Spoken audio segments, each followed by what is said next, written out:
guys, it's Joshua Reviews, and okay, so for those of you who stuck around my channel long enough know that I've reviewed this movie already. I figured that I'd review some horror movies that I've seen from the past, but because my older videos are now unlisted, or did I private them? I think I private them.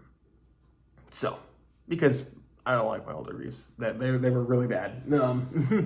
So I decided I would take a look at some old movies I've reviewed. Starting with Secret Santa. So, this movie.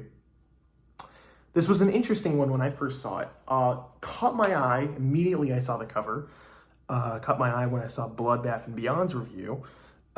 Which was 7 years ago? This movie came out in 2015, 16? I think I saw it in 2017, so it was fairly recent, but I don't remember anything from it, just remember little bits and pieces.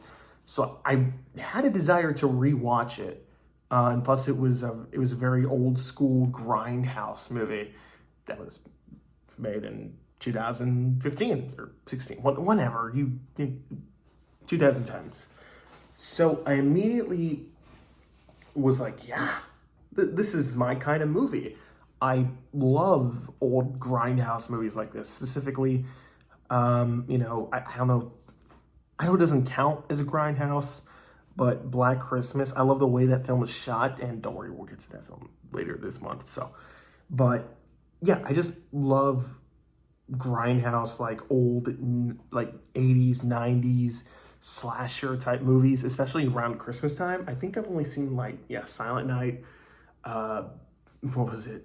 Don't Open Till Christmas, Black Christmas. So I've only seen a few, and there's only been a few. So this one immediately I was like, yeah, I gotta watch this. And basically it's a group of friends who gather at a Christmas party and they exchange gifts at a Secret Santa event. And when they get a box, they would open it. When they'd open their present, it would contain a weapon that would later be used to kill them. And it's pretty much it. There's a mass killer who, swapped the presents out. So this is all planned. And right off the bat, the first thing I liked was that this movie caught my eye immediately, in terms of the opening. The opening really sets you up for what this movie is going to be. Very cheesy acting, very cheesy everything. Just everything about this film was cheesy. I know they had there was an Indiegogo campaign for this movie and it didn't reach their goal, but the fact that they still made it and the fact that they were able to accomplish so much with it, round of applause for you guys. I'm glad you guys made this movie because this movie was a lot of fun. This movie was a lot of fun. First of all, I've said it time and time again, and I'll say it again. If you can keep me entertained, I don't care. All right? This movie kept me entertained from beginning to end. The first 10 minutes were great. I liked the setup. The acting was just cheesy enough for me to get invested. It wasn't bad, nor was it good. It was the right amount. Everyone gave 100%, and I feel like everyone knew what to do for their performances. And the kills, if you're a gore hound, this is a film you should not miss because the gore is crazy in this film. It's not Terrifier level gore, but it's pretty damn good. I'd say it's a pretty in between R rating. You got movies I don't know what's a good example, but you got some horror movies where it's R, but you could honestly just rate it PG-13. Let's compare it to something like the new Five Nights at Freddy's movie, which I liked. The gore, there was no gore in that film. There was a few scenes of blood here and there, but nothing too graphic. Then you got R, and I think Friday the 13th Part 6 didn't really have that much blood. I would say it's somewhere. I'd say it's kind of like Friday the 13th Part 2 level blood.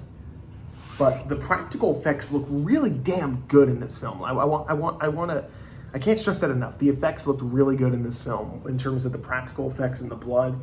and the way everything looked just made it feel like it was from the 80s or 70s, whatever time period they were going for. It's just meant to invoke that, like, you know, grindhouse feel, and I bought it. The characters were surprisingly really likable for a grindhouse type film, and like I said, the acting was really good. You know, the acting was cheesy, but I feel like the actors knew what to give to their characters, and I feel like they really nailed it in terms of the performances.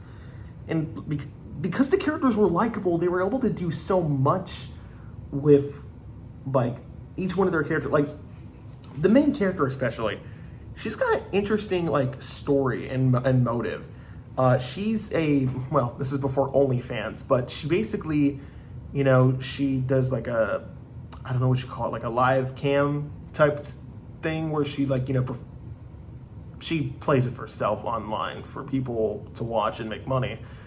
And the fact that she's able to have this, like, you know, she's acting very sexual and attractive, and then when she's not playing that part of her character, she's able to switch that and portray this very shy, innocent girl. And the fact that she was able to pull that off is really damn well impressive for a film of this low budget, you know what I mean?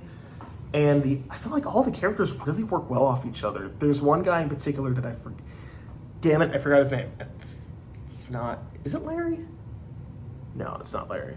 But it's the bald-headed guy. He is my favorite character in this film. He is so funny.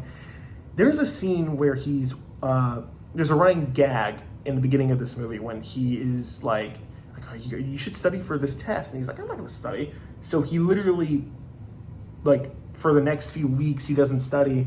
And then he spends the next 3 days studying, and he got no sleep.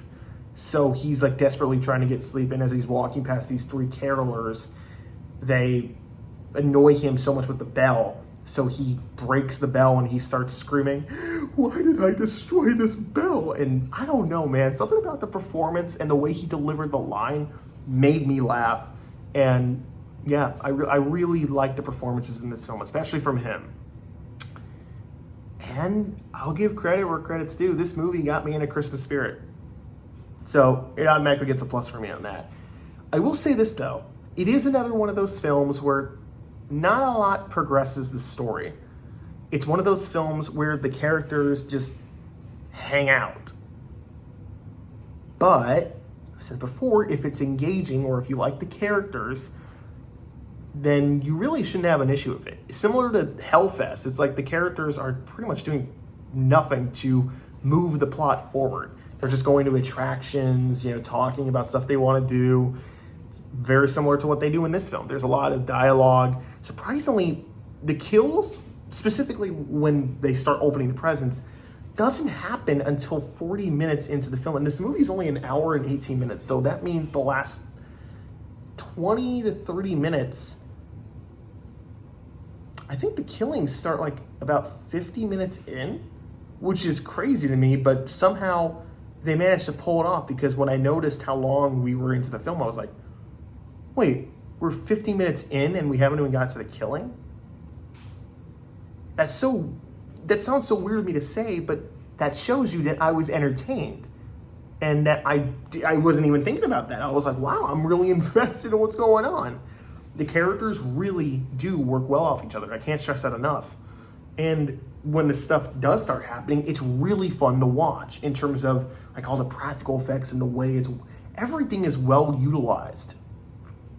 If I had to complain or nitpick or just pick out something to complain about, it's probably the twist. The twist was a little dumb, but it was funny. I think this is considered a horror comedy.